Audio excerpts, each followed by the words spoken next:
This is the Power of OZmosis podcast, powered by the Vidwheel Creator Network.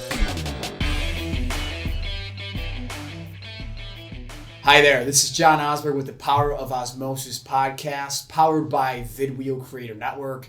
It's awesome to be here today with a good friend of mine, in more ways than one, professionally, personally, someone I look up to, Bob Powalski of the Alliance Advisory Group. Bob, welcome to the show, brother. Thank you. Yeah, man. Glad to have you today. It's an exciting time.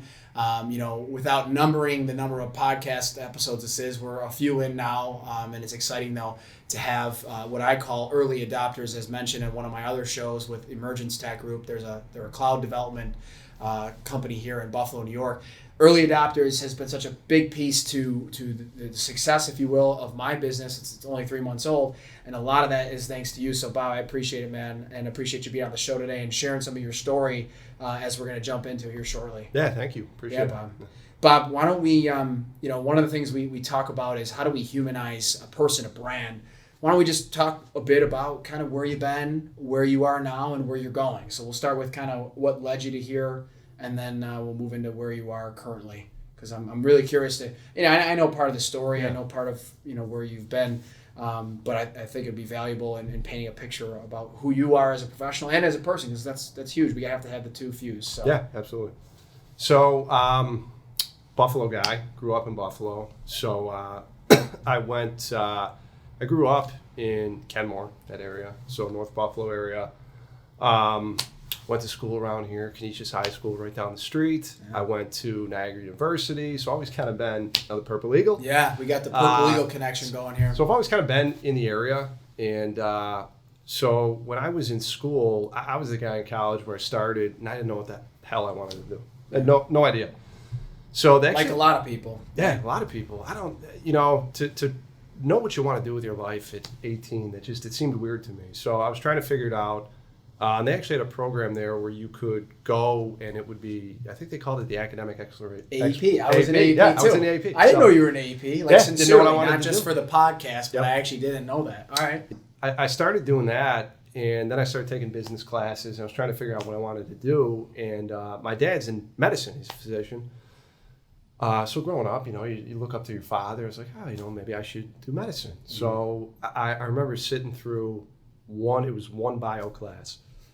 It wasn't even like the whole class. It was about 15 minutes. I'm like, not for me. Not for me. In the first 15. First 15, which some people are like, maybe you should have tried a little more, but that was it. Freshman 15 in the first 15. That's a new thing. I knew it. So after that, I'm like, I got to figure out what I want to do. I was taking business classes, and I had a concentration in finance. Mm-hmm. So then, the big thing when I was in school is you had to get an internship. So I interned at a local bank and interned there for a summer. And that was M&T Bank, like I did as well. Yeah. I'm just realizing how many, and I'm sorry, I don't want to be stealing your thunder, but not at all. That's just funny as it take me to be on a podcast with you to realize that. So M&T Bank was your internship. Yep, interned there. It was great experience, great group of people. I got friends from there. Mm-hmm. And then I interviewed there again for a position that I actually didn't end up getting. Which that was actually the first time in my life. Maybe not the first time in my life where I didn't set my mind to something, get it, and achieve it, and it was a blow. It's stressful when you're coming out of college, trying to figure out what you want to do. And those interviews were prior to me graduating. Mm. So right off the bat, I started off not getting what I thought I was going to be doing for the rest of my life. Mm. So, but actually, internally, I didn't really want to go the banking route. My father had his own practice. I wanted something that was my own, somewhere I could build something, help people. I didn't go the medical route, but I wanted to have some sort of impact and know that I could build something of meaning, of value that I could give back to.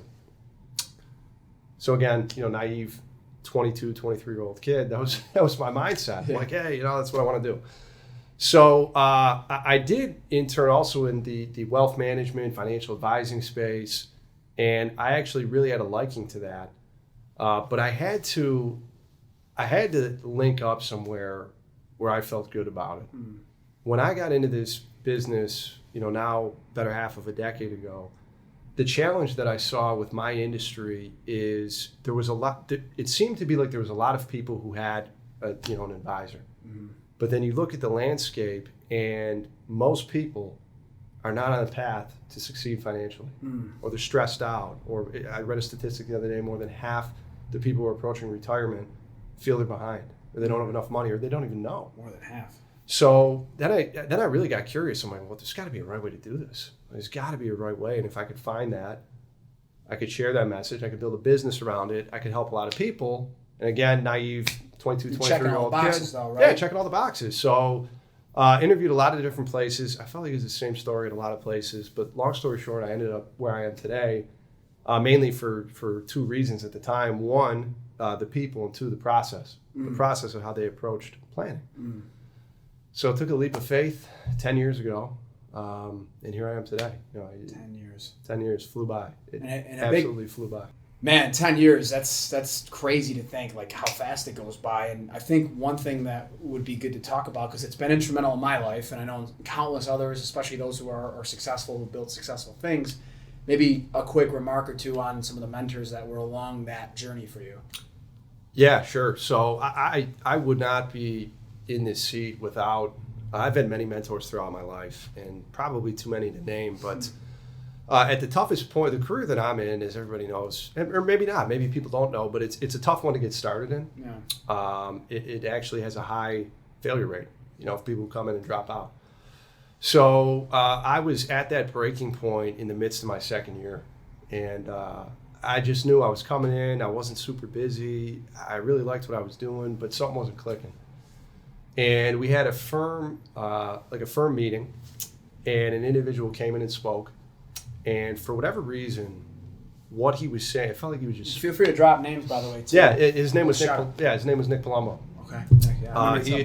He's been in our industry for years. High performer out of Westchester, and I just felt like he was speaking to me. And at the time, it was a coaching program. It was both business coaching, planning, how to do certain strategies, things like that. But there was actually a program he had to go through first, which was all coaching on the individual, mindset, all sorts of things like that. Wouldn't speak to you on business until you went through that. So offered the program. I think at the time, I can't even remember the cost of what it was, but I think it was $2,000. It was something like $2,000. Or maybe it was $1,700, and I had $2,000 in my checking account. And I'm like, you know what? I'm just going to do it. I'm going to do it. And it's, when people share those stories, I just want to be crystal clear. It's not like if I did that, now I'm on the streets and I'm not living in my house. But I really didn't have any money at that time. That was it. And, to do a coaching program, I didn't really know what that was. It was the first time I was exposed to it that long ago.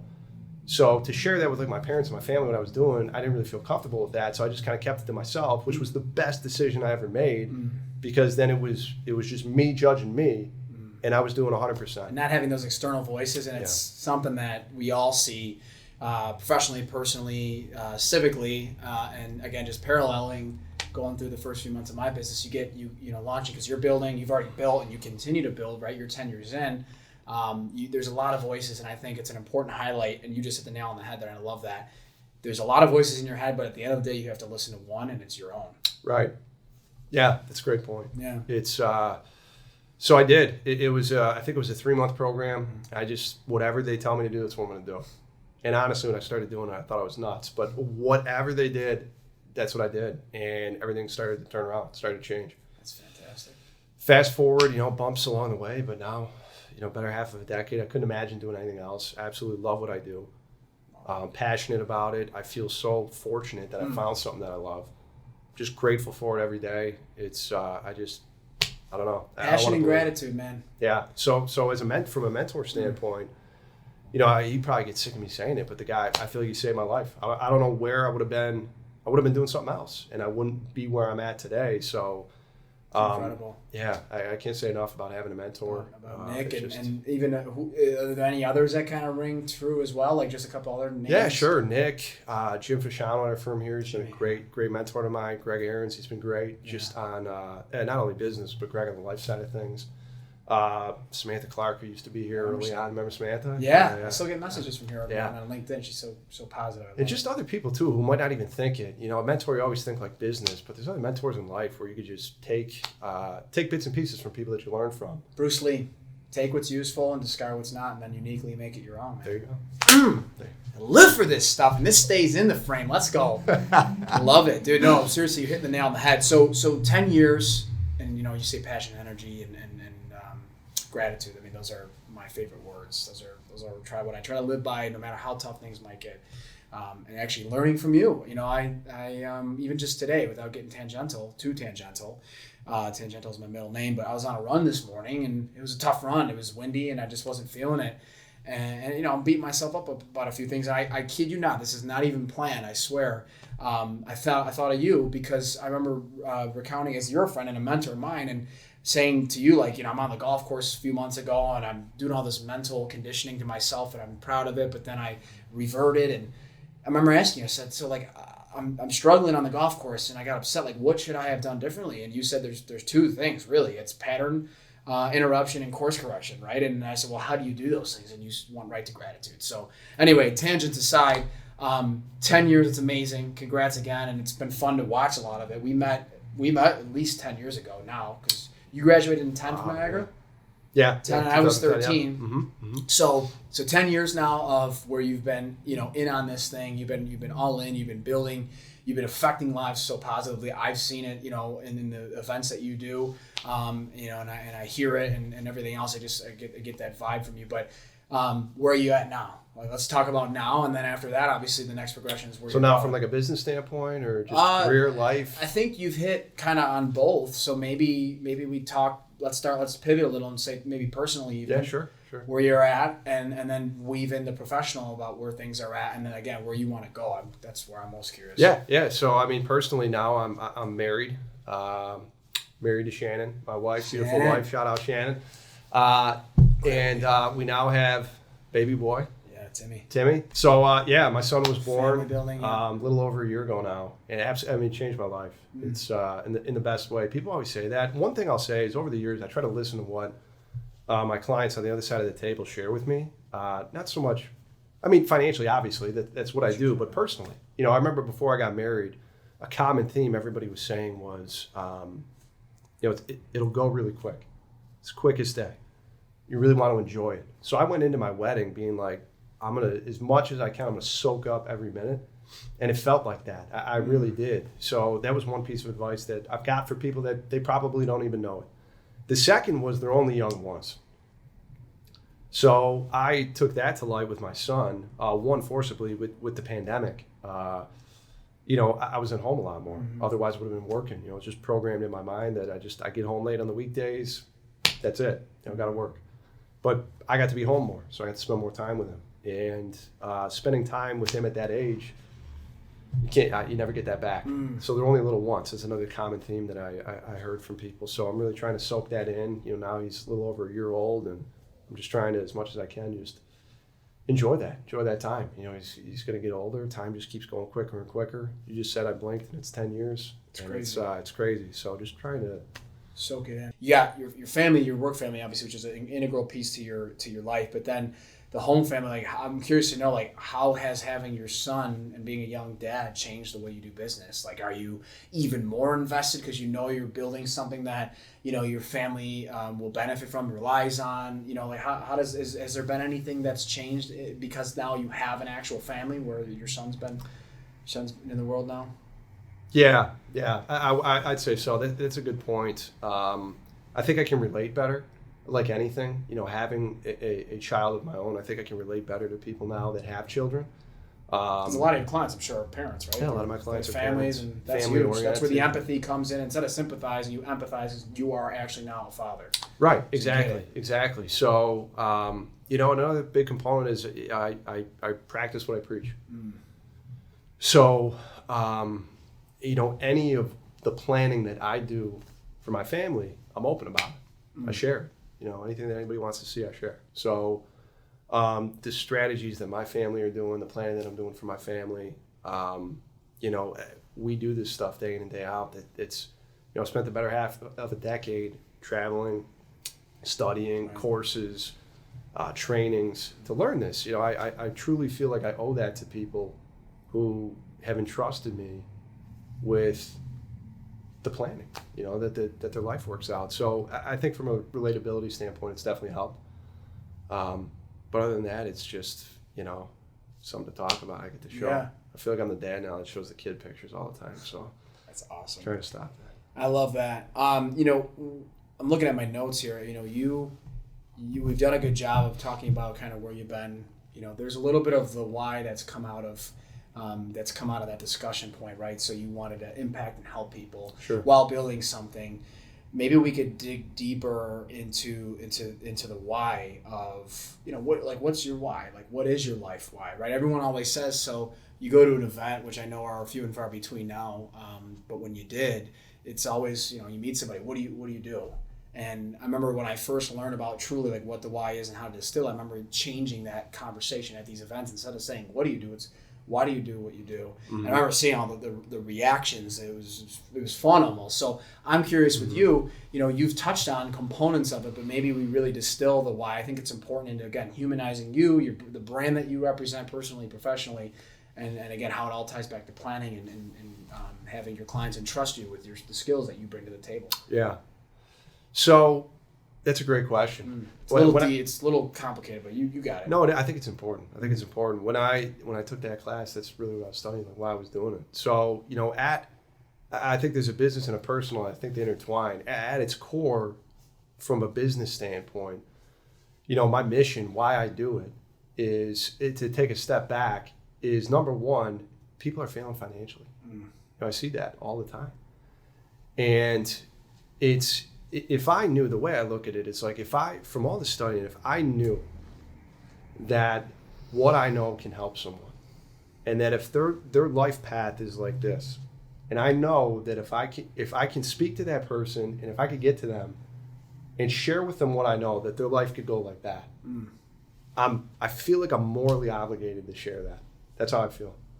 So, but I had to get to that point. Like I had to do the research, the knowledge to study that. But that's honestly how I feel. So if I can meet someone and have some sliver of an impact where I can help them take action quicker and sooner as it relates to their money and their planning, and their life was going like that, but it could go like that, that's meaningful for me.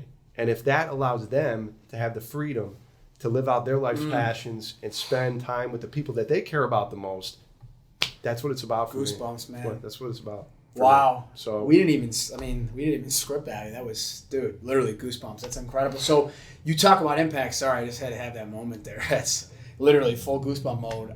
Impact is so important, right? Because in your role, value is a big deal, right? Like what's the value of, these sort of whatever, financial instruments, plans, whatever it might be.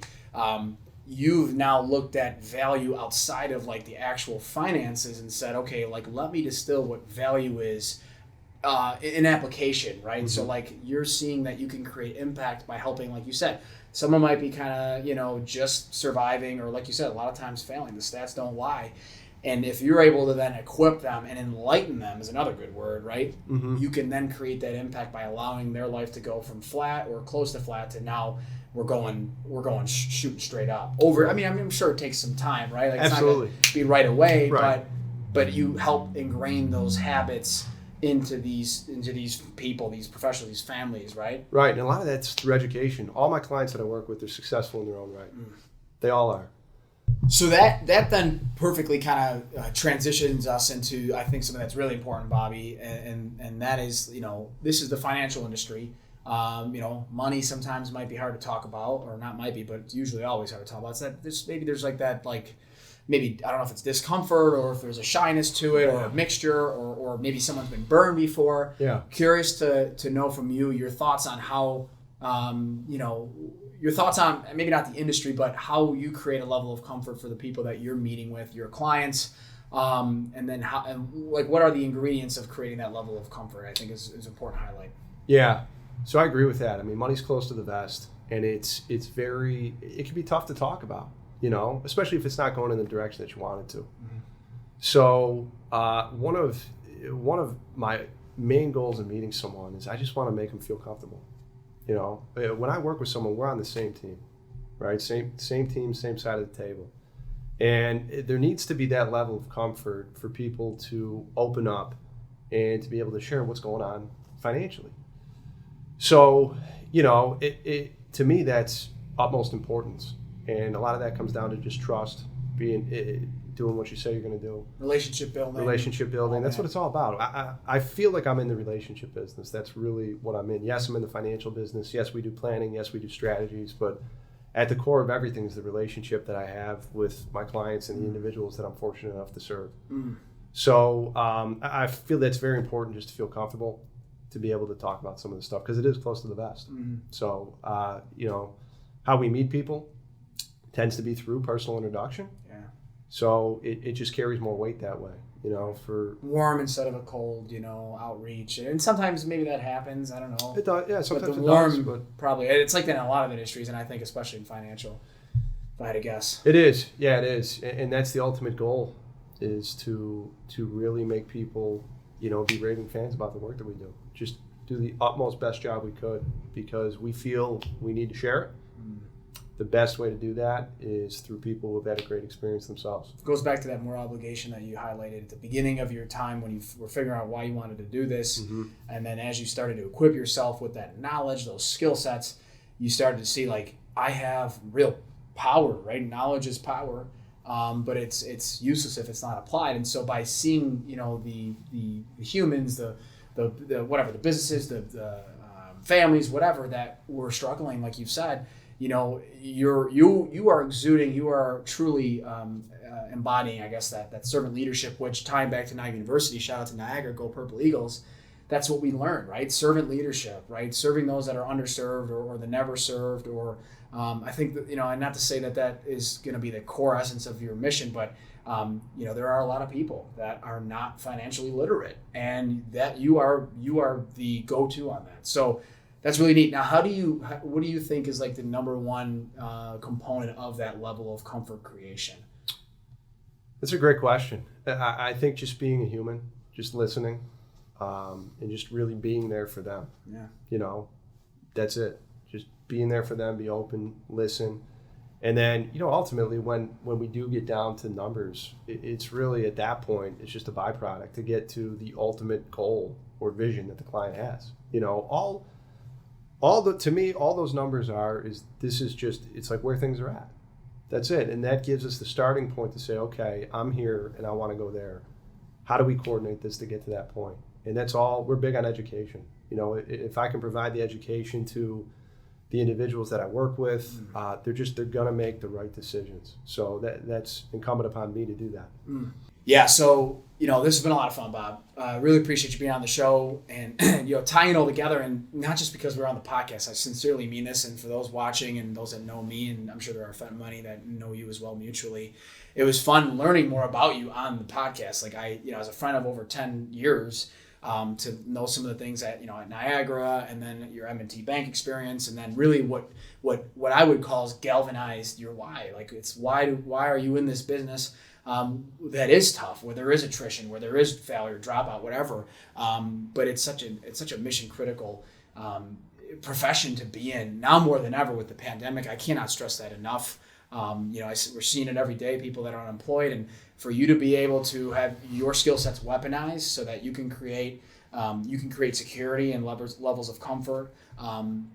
It's huge. So I'm really just, again, my gratitude to you for being on the show today. That, yeah. And I was going to say too, this is the first of a few. So this was fun to kind of get to know you, Bob, better. Get to know what you're doing here with Alliance Advisory, and then this is the first of many. So any closing remarks? Feel free to whatever you want to. Yeah, no, thanks for having me on. I always wanted to do a podcast. This is my first podcast, so I'm so glad you said that, because how many times at the gym will we joke about this, right? We did. I didn't even have it in my notes. Yeah.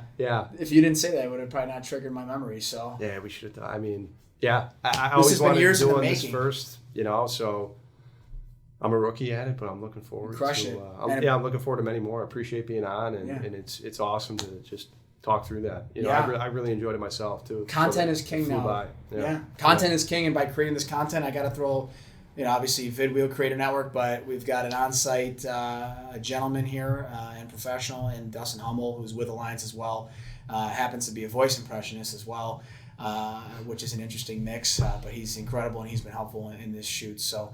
So again, thank you. And like you said there, to conclude it, this has been years in the making. So here we are. We brought it to life. We finally did it. I'm looking forward to seeing the great work from VidWheel and Power of OZmosis podcast. This is it. This is the conclusion. So Epi 1 stands for episode 1. We're all good. So thanks, Bobby. Thank you, brother.